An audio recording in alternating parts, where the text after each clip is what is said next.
Welcome back, Wargamers.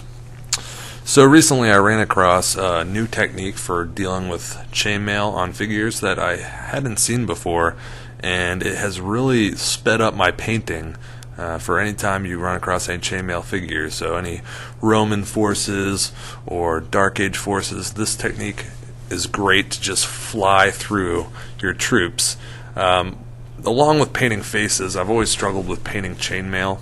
I've always felt that the traditional techniques of either a base coating black and dry brushing metallic over that, or basing with metallic and using washes, gave a very artificial look to the chainmail. And I ran across on this great YouTube channel, Wargames, Soldiers and Strategy, which is a painting channel by a professional artist who's just, her work is amazing. And she showed me this technique in which you burnish metal.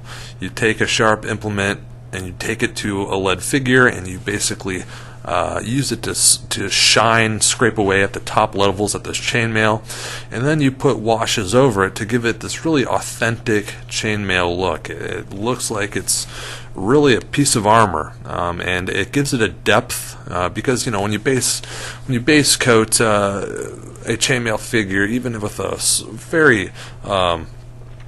very thin layer of primer, it does cover up some of those crevices and those creases in the armor, and this way you maintain that depth and you get a really authentic look. So the main thing is, though, as you can see, I have this figure. You base coat everything else with your primer, but you leave the metal intact. So here's kind of an example on a Perry late Roman that I have here.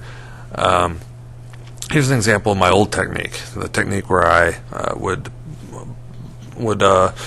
paint or dry brush metallic steel over black and then use washes to tone down the color if need be, and I never really liked the result. It always looked a little bit artificial. And here are two figures that I am painting for a Saxon army I'm doing, and you can see, hopefully the video shows, that the chainmail just, it looks authentic. It looks like chainmail. It's not too gray, or it's not too dark. It's kind of hits that perfect sweet spot, and it is so much quicker to paint. At least for me, I don't fret about it. It takes me 5 minutes, and I'm done, and I have a high quality look. So this will hopefully, if you're like me and we're having troubles with chainmail, hopefully this will be a very easy alternative, a quick alternative too. I'm really struggling to find time to paint any armies right now, and so hopefully I got a huge pile of late Romans to get through, and I'm excited because I think that this technique will cut down on the time. So I'm just going to kind of show you the process. It is super simple. I'm pretty surprised I haven't really seen this around on blogs and other videos very often. So hopefully you can take something away from this video, or at least give it a shot. This also does work well with scale. If you're dealing with scale mail, like I tried this on some Parthian cavalry, even the barding on the cavalry, and it looks pretty good. So this could also work for other types of armor. I've only tried chainmail and the scale mail. But anyways, so here is my figure all primed up. Now what you're going to use for the burnishing, for kind of scarring the metal, is a dental pick. Alright, you can find this at any drugstore. It's a really freaking medieval looking device that apparently you're supposed to use on your teeth. Kind of frightening. But anyways, it's really sharp, and it's really good at getting the effect we're going to look for. So here the thing is. You can also use some sculpting tools will work too if you have clay sculpting tools around. They're kind of the same thing. But really any sharp, durable metal object will work fine for this process. And so really just kind of like dry brushing or over brushing, you're just going to kind of run it across the top layer of the chainmail. So here I'm covering basically all over the figure. You're just going to be running this tool over it. Alright, and you'll see the tops of it will kind of become shiny as you rub off the dull layer of metal, and the recesses will remain kind of a dull color. So you'll get a very, what I think, a nice little highlight and low light even before you mess with the washes. So again, here I am continuing to burnish the metal. And this whole process takes you maybe 2 minutes at tops. And for, a late Roman figure or a medieval figure, 2/3 of your guy might be covered in chainmail.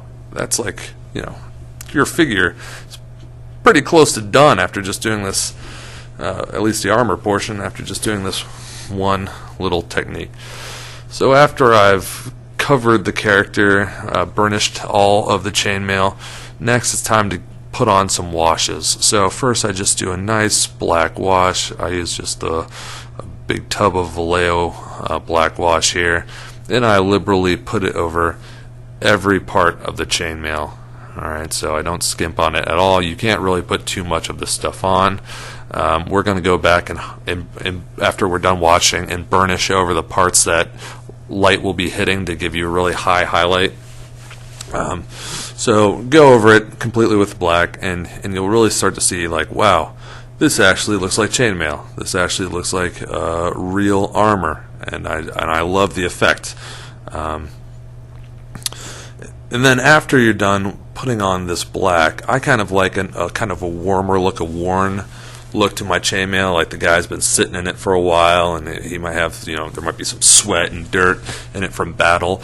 So after I'm done putting on the black wash, I'm going to go ahead and put a nice coat of some sepia wash, some Vallejo sepia wash, just in kind of the underneath his armpit, or where clothing, his belt, touches the chainmail, to kind of give this, dirty, warm look to the chainmail. I really like it.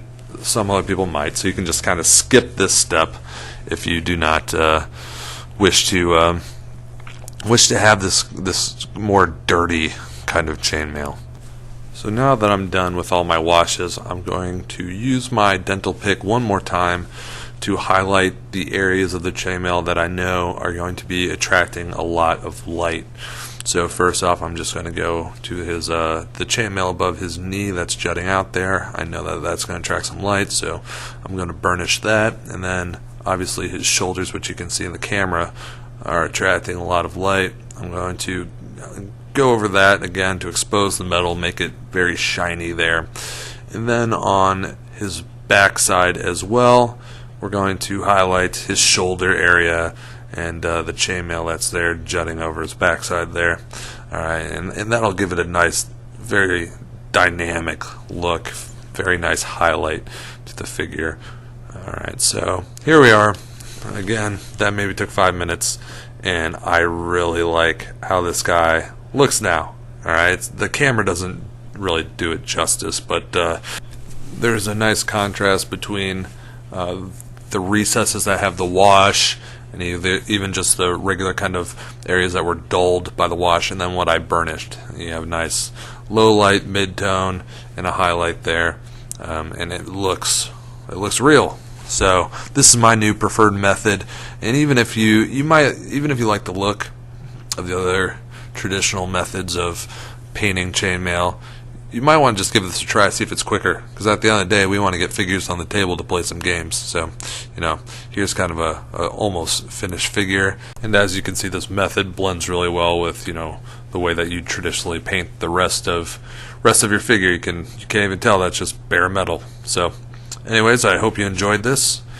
Go out there, keep playing with your toy soldiers, and I will see you all next time.